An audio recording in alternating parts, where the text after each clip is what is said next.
आराम भी मिला, मैंने यूज़ भी किया तो मुझे फ़ायदा भी हुआ। और मैं उनकी बातचीत से इतना मुतासिर हो गई हूँ कि उनका लगता मैं उनकी बात सुनते ही रही हूँ। नमस्कार, आदाब। आप सभी का बहुत बहुत स्वागत है हमारे खास कार्यक्रम में। मैं हूं आपके साथ शैलजा त्यागी। दर्शकों, एक मुहिम की शुरुआत हुई है और इस मुहिम के तहत हम फिर से लखनऊ पहुंचे हैं।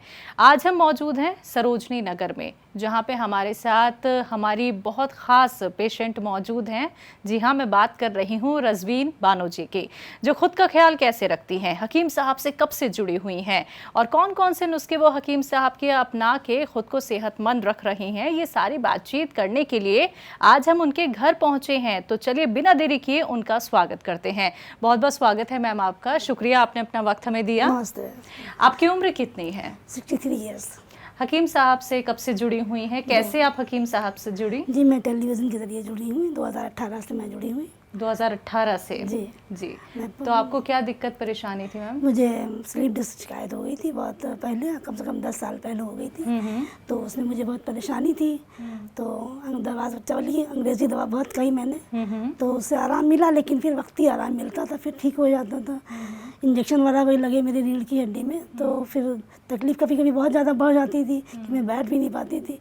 तो इधर मैंने उनका नुस्खा मैंने इस्तेमाल किया। 2018 से मैं नुस्खा ही ले रही थी उनका। कौन सा? वही जो अजगर नागौरी और क्या नाम उसमें अलसी है, छोटी हथौड़ी, 4-5 चीज़ का मिश्रण बताते हैं, वो उसका मैंने पाउडर बनाया था, उसी को मैं लेती थी। तो उससे भी कुछ फ़ायदा हुआ, लेकिन फिर अभी मैंने अभी 2-2.5 महीने से नुस्खा लेना शुरू किया है। तो गोंसिया और कलौंजी का सिरका भी मैं ले रही हूँ। बीपी मुझे शिकायत हो गई तो थी। आराम है आपको? जी, मुझे उससे भी आराम है, काफ़ी आराम हो गया है। जी, अब मुझे इतनी दर्द होती है, लेकिन घुटने में होती है, लेकिन कम है। लेकिन अभी जो बैक में तो प्रॉब्लम वो थोड़ा कम हो गई मुझे। आपके घर में कोई और भी हकीम साहब के नुस्खे अपना रहा है? जी, मेरा बेटा भी, उसको भी फ़ायदा हुआ है। उसने भी कम से कम 6-7 महीने दवा की, उसको भी बहुत प्रॉब्लम। उनकी उम्र कितनी है? उनको क्या दिक्कत परेशानी उनको थी? पेट की परेशानी थी और एसिडिटी वगैरह बहुत बनती थी। तो उसकी वो भी सही हो गई। 6-7 महीने दवा की, वहीं जफ़र साहब से दवा की। जी, आराम है उनकी दवा से। आराम है उनको। तो अब तो वो कोई दवाई खाते नहीं अब है? कोई दवा नहीं ले रहे हैं। नहीं ले रहे हैं? नहीं। और क्या आपने भी कुछ लोगों तक और नुस्खे जी, मैंने पहुंचाए? बहुत लोगों को अपने नुस्खे बताए भी हैं और लोगों को मैं इसकी सलाह भी देती रहती हूँ कि ये नुस्खे बनाइए और इस्तेमाल करिए। लेकिन आजकल लोग कुछ बनाना पसंद नहीं करते, मेहनत करना पसंद नहीं करते हैं। तो सोचते हैं मार्केट वाली दवा ले लें, तो फिर उनकी दवा जाके ही डॉक्टर को दिखा के ही फ़ायदा मालूम पड़ेगा। अगर कहते नहीं जा पाओ तो अपनी दवा ले लीजिए डॉक्टर से दिखा के। अगर आप नहीं बना सकते हैं दवा तो आप दवा ले लीजिए। लेकिन हाँ, ये है कि कुछ लोग थोड़ा दूरी की वजह से मजबूरी से नहीं जा सकते हैं। तो कोशिश भी रहती है सबसे यही कहने की, हम कहते भी रहते हैं भैया आप लोग दवा करिए।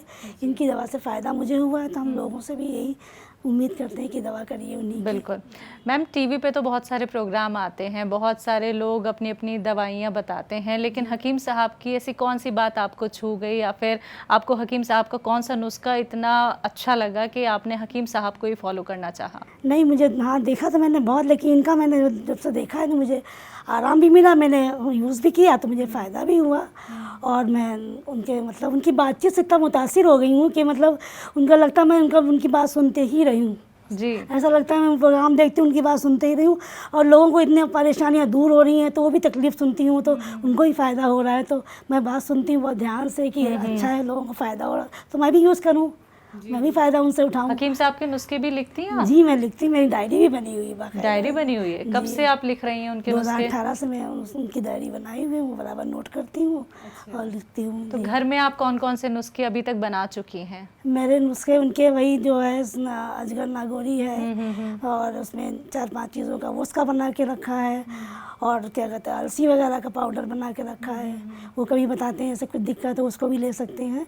और बाकी कलौंजी का सिरका है और गोंसिया ही तो मैं बराबर यूज़ कर रही हूँ, 2.5 महीने से यूज़ कर रही हूँ।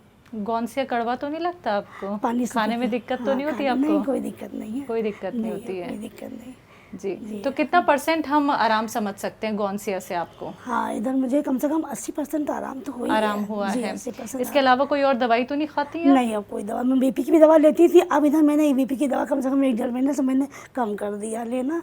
मैं बराबर लेती थी, मुझे 2020 से दिक्कत हो गई तो ज़्यादा, तो मैं लेती रही, लेकिन इधर 2000 मैंने अभी 2.5 महीने से दवा चल रही है अब से, तो कलौंजी से सरकार लेते हैं, तो उसके साथ मैंने बीपी की दवा कम कर दिया। कभी कभी हफ्ते में ले लेती हैं 15 दिन में, बस ज़्यादा तो नहीं लेते। मैं यूँ ही तो कलौंजी का सिरके से ही मुझे आराम मिल गया है, तो कोशिश करती हूँ मैं उन्हीं की दवा इस्तेमाल। बिल्कुल मैम, जो लोग आपको सुन रहे हैं जिन्होंने अभी तक नुस्खे नहीं अपनाए हैं और वो बहुत सारे उपचार तो अपना चुके हैं लेकिन अभी तक उन्हें आराम नहीं मिल पाया है, उनको आप क्या कुछ कहना चाहेंगी? नहीं, मेरा तो यही संदेश है लोगों से कि आप उनकी दवा खाइए, लेकिन थोड़ा सब्र करने की ज़रूरत है, तभी फ़ायदा मालूम पड़ा। हमें भी बहुत सब्र किया, कभी कभी तकलीफ़ ज़्यादा भी बढ़ जाती थी, लेकिन मैंने सब्र किया कि हकीम साहब कहते थे भाई थोड़ा सा सब्र करना पड़ेगा, तभी आपको कुछ फ़ायदा मालूम पड़ेगा। तो मैंने सब्र भी किया कि कभी तकलीफ़ बढ़ी भी, कभी घट भी गई, तो हम सोचते थे आज नहीं तो कल फ़ायदा मालूम होएगा। तो इसलिए मैं लोगों से भी यही कहूँगी कि भाई आप भी इससे फ़ायदा उठाइए, उनकी दवाओं से, अंग्रेज़ी दवा से साइड इफ़ेक्ट बहुत होते हैं, इसलिए कोशिश रहेगी यूनानी दवा की तरफ जाइए आप भी। जी।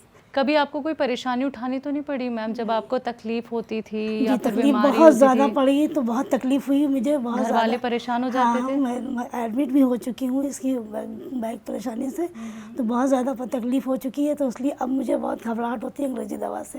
मैं कोशिश करती हूँ यूनानी दवा से, जी जी। और मैं अंग्रेज़ी दवा बिल्कुल नहीं खाती हूँ, बिल्कुल भी कोशिश तो मन में अब एक आशा है कि मैं अब एकदम ठीक हो हाँ, जाऊंगी? जी बिल्कुल उम्मीद है, मुझे बहुत उम्मीद है हाँ, आपको? और बिल्कुल बिल्कुल उम्मीद है उनसे कि हम ठीक हो जाएंगे और ठीक हो भी रहे हैं। बिल्कुल। हकीम साहब आपको सुन रहे हैं, हकीम साहब को कुछ कहना जी, चाहेंगे? हकीम साहब की मेरी यही दुआ है कि आप इतनी अच्छी सेवा कर रहे हैं लोगों के लिए, और आपको अल्लाह ताला उम्र दराज करे और हमेशा सेहतमंद बने रहें।